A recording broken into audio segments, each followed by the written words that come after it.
Okay, my name's Ani Miranda Coates, and Ani stands for nun in Tibetan, and I've been a Buddhist nun in the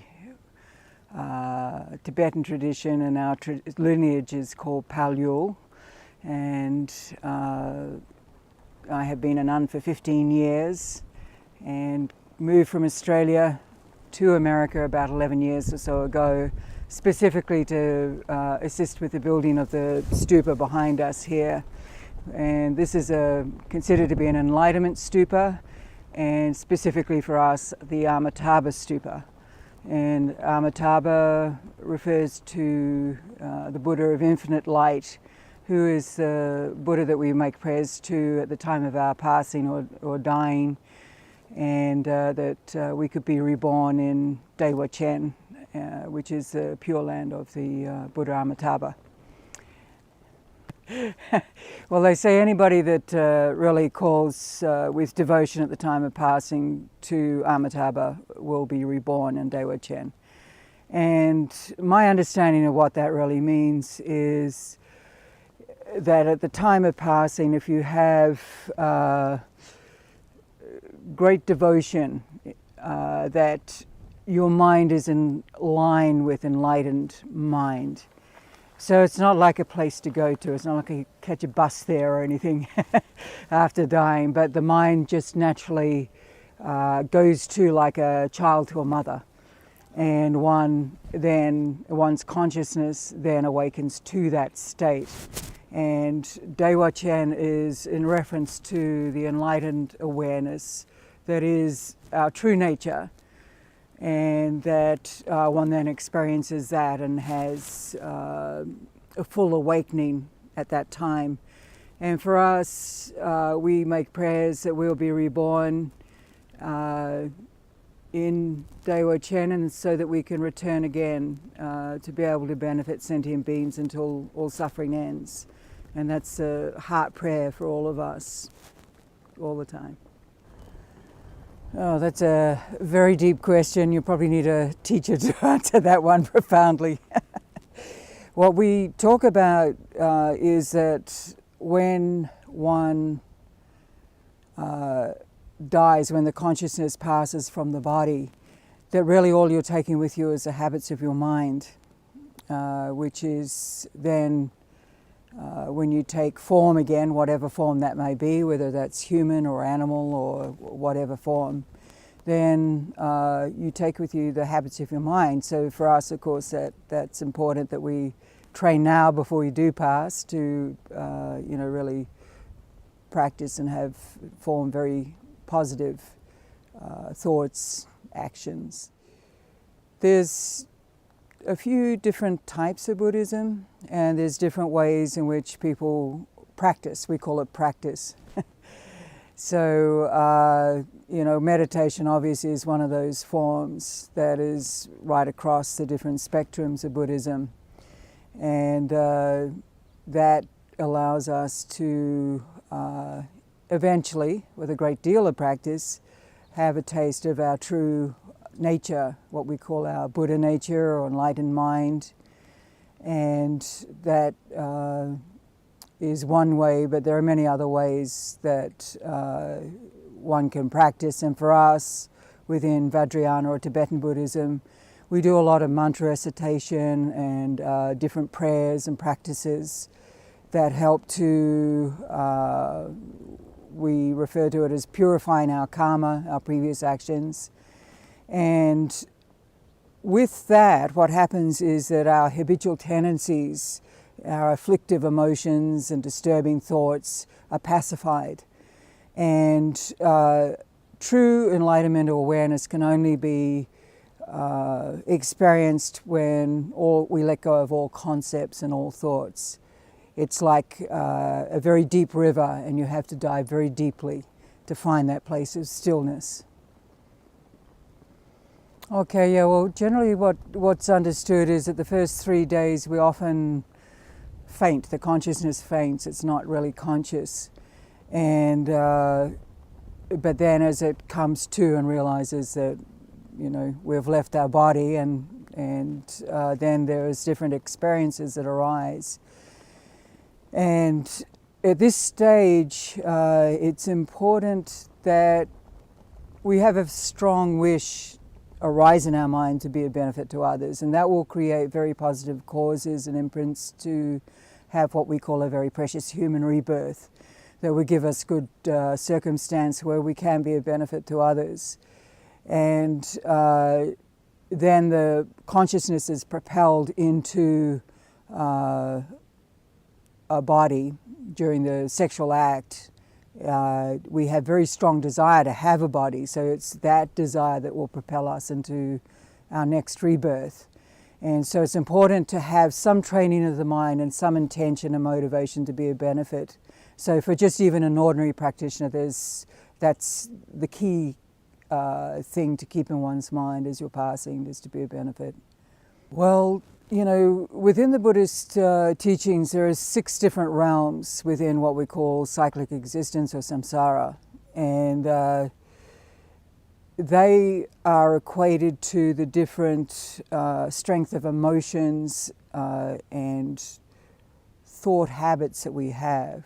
Like, for instance, if we have a great deal of hatred or anger, then at the time of our death, that's what's arising, then we're precipitated into what the hell realm, we call it the hell realm, and experience great suffering.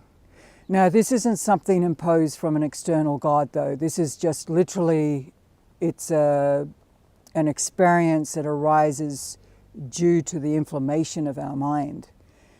And so there are other realms, the hungry ghost realm, the animal realm, human realm, jealous God realm, and then the God realms. And in terms of the God realms are interesting. The cause for rebirth in a God realm is due to a great deal of virtue, but also pride. And the description of God realm is very similar to what most people understand heaven to be. It's a very, very beautiful place. It has the bodies of the beings that are there are just exquisite. The colors, the smells, the perfumes, whatever. And but all of this still takes place in what we call cyclic existence. You haven't broken free of that form of suffering. So at some stage, your existence in the God realm will change, and then you'll be reborn, you know, as a human or one of the other realms, dependent on our karma. And so to break free of this, one has to really cut through the illusion of self and other, the duality that we're entrapped in. And at that point, then one does have the experience of whether it's Daewa Chen or other Buddha realms. I mean, Daewa Chen is one, there's many. The understanding of all of the different realms is actually experienced when you awaken, as the Buddha did. They actually experience all of these different realms. And so it's actually reporting back. It's very factual. And a wonderful book called Daylog, which is about the mother of one of the Tibetan masters called Chagdud Tulku. And Daylog refers to a particular practitioner who has literally died, would be considered clinically dead.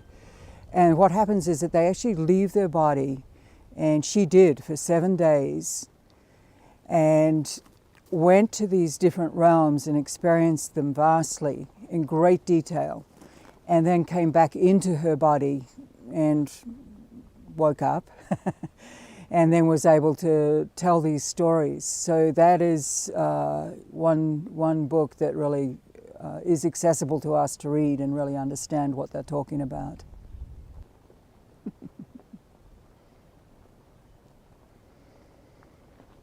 The most important thing for anybody coming to the time of dying is to stabilize their mind as much as possible. And one needs to prepare well before one dies.